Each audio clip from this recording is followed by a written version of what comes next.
let me turn to the second part of the morning, which is the working paper prizes.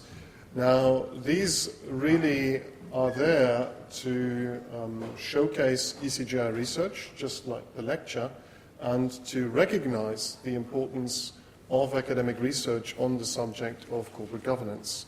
Now, the background is that ECGI publishes 2 working paper series, one in finance and one in law, and this is actually the most visited part of our website, which is what you would hope and expect. Now, these papers are published worldwide. They're accessible free of charge, and there are a large number published each year, but it's not so much the number of the papers, but it's the quality. And to underline the quality aspect, the 2 prizes have been created. The first prize is the Standard Life Investments Prize for the best paper in the finance series, and I would like to invite Mike Everett, the Governance and Stewardship Director of Standard Life Investments, to come up, and he will announce the prize winner. You have something for me to announce from? Okay. Absolutely. Excellent. So first of all, I'll announce the prize winner and I'll invite them up, but I'd also just say a few words afterwards and also give them a bit of an opportunity. So the winner this year for the best ECGI Finance Working Paper Series is entitled Social Capital Trust and Firm Performance During the Financial Crisis, and it was by Carl Linz, Henri Servais, and Anna Tomeo. And I know that Henri and Anna are here. If you would like to come up.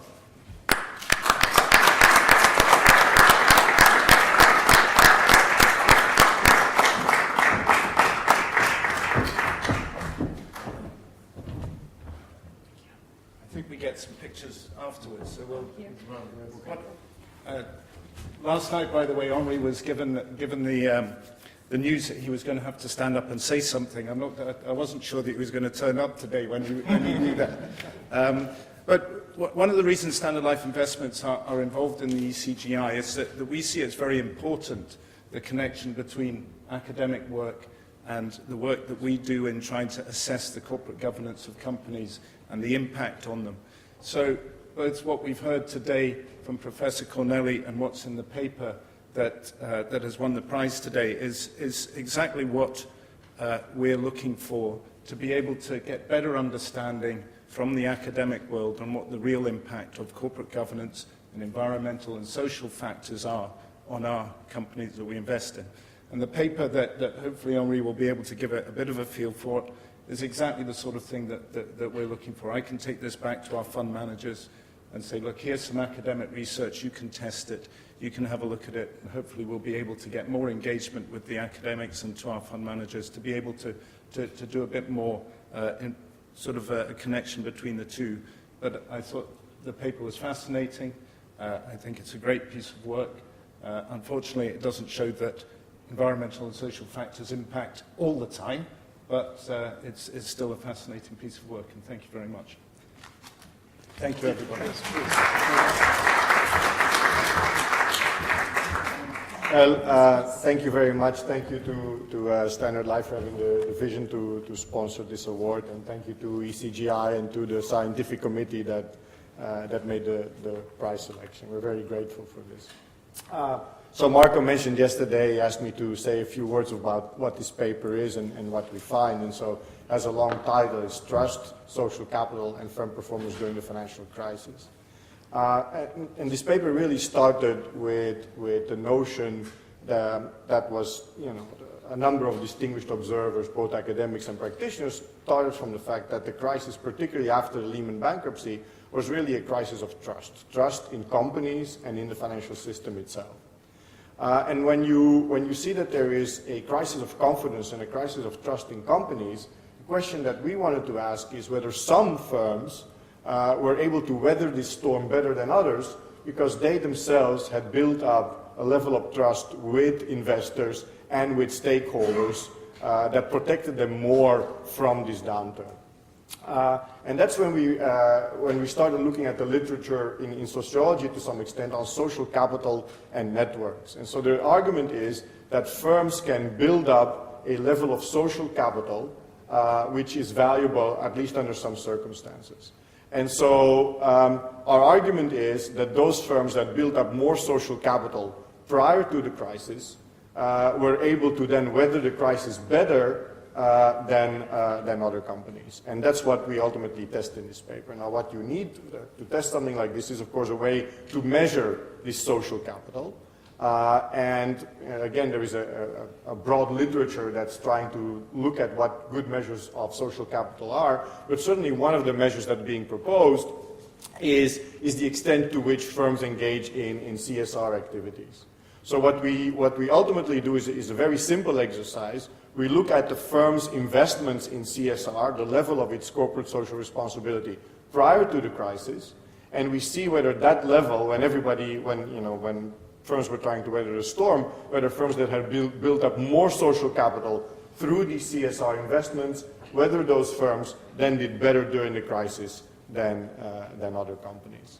And that's what we find essentially. Of course, there are many other aspects that affect how well you do during the crisis, how much cash you have at the start of the crisis, how much debt you have, etc. So of course it's very important for us to control for all these other aspects. But so all the results that we find are after controlling for what I would call sort of the firm's traditional financial capital. So this is after controlling for how much cash they had, how profitable they were before going into the crisis. So what we find is that those firms that were in the top quartile of, say, social capital before the crisis did maybe 5 to 7 percentage points better returns during a 9-month period than firms that were in the bottom quartile. Of course, performance was still poor. Everybody saw their stock price drop, but you see a difference between maybe 5 and 7%. And then what we do in the rest of the paper is then explore through which channels this excess performance comes in. And so what we find is that firms that had more social capital at the start of the crisis had higher margins during the crisis. Again, relative to other firms, everybody had to give in some, but they had to give in less. They experienced higher sales growth or lower sales declines during the crisis. Their sales per employee were higher during the crisis, and they were also able to raise a little bit more debt capital. We also then test this in another crisis, which is the Enron crisis of confidence, because that was also, it was not just Enron, there were a number of accounting scandals. And so that was again a period where trust in firms and in financial market was dented, and we find that during that period the same effect takes place. So ultimately I think what we show is that not only physical capital, which we've all studied, and human capital, which has been studied plenty, and intellectual capital, which has also been researched a lot, there is actually another aspect, which is what we would call social capital, and that also matters for firm performance, at least in certain circumstances. So that's just a snapshot of what we found. Again, thank you very much to Standard Life and to the scientific committee of ECGI for awarding us this prize. Thank you.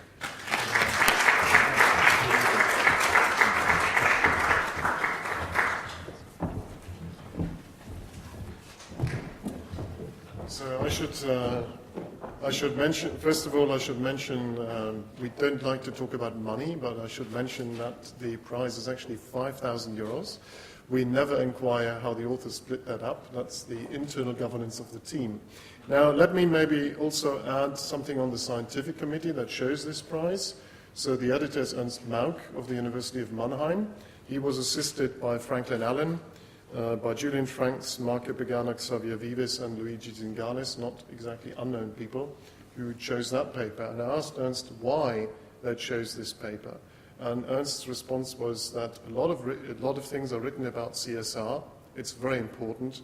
What this paper does is it delivers new insights using new methodology, and it's executed in a very rigorous way. And there was a lot of competition, so congratulations again to the team for winning the prize. Now, next we turn to the Allen and Overy Prize for the best paper in law. So this will be presented by Mark Feider from Allen and Overy. Now, let me say, before we start, Mark, something about the jury, and then you can announce the winner. Okay. Okay, so but why don't you come up already? Okay.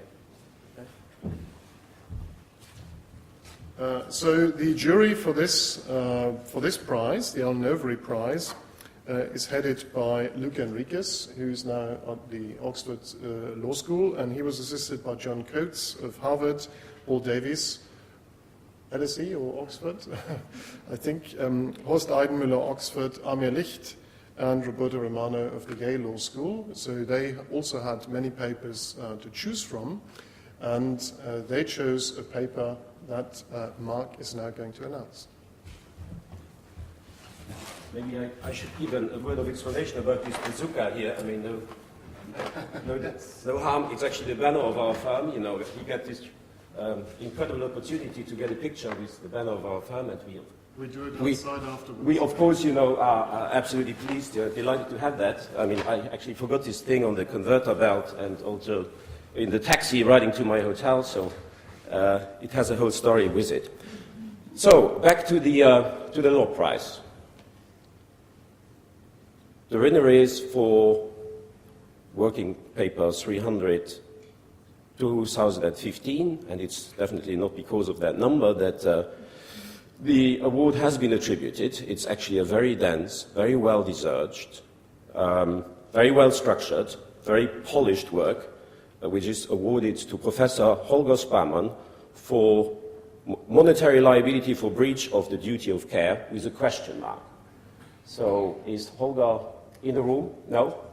He's on the way from the airport, and where is he? So,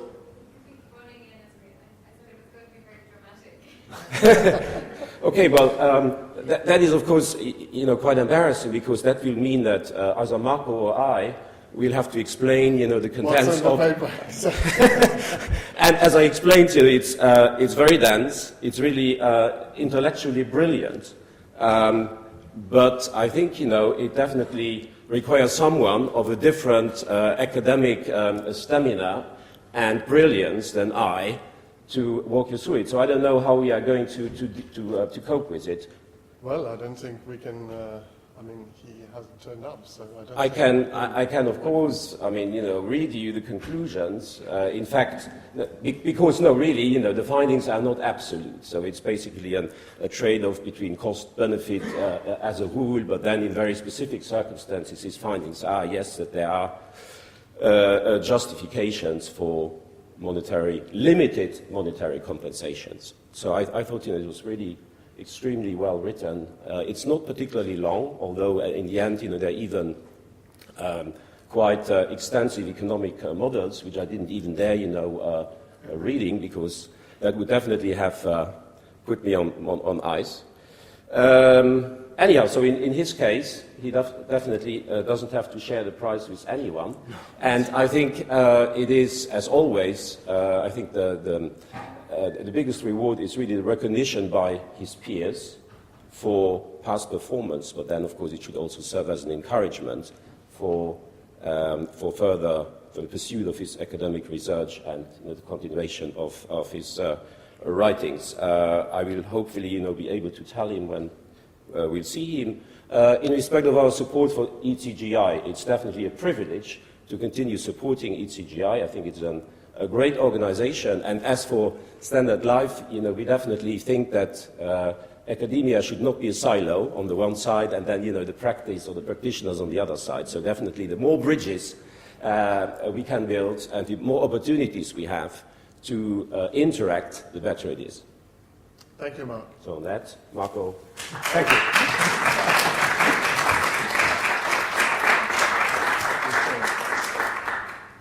I should say that it's a real shame that Holger has not arrived yet. He came especially from Boston to receive this prize and to talk to you about his paper. He really is an amazing scholar. He has recoded the Global Corporate Governance Index and pointed out that all the previous results were incorrect. So this is not the first time. He's really done outstanding work, and he's a very deserving winner, and it's a shame he can't be with us. So thank you again for coming to the lecture and for these awards. And I think, David, can we announce already next year's location? So next year is going to be at the University of Mannheim. We're going to be hosted by the rector, Elo von Tadden, who's also a fellow of the Institute. And we look forward to seeing many of you there, those of you who are members, and those of you who are not members yet. You're also welcome. You can join anytime at ecgi.org. Thank you very much.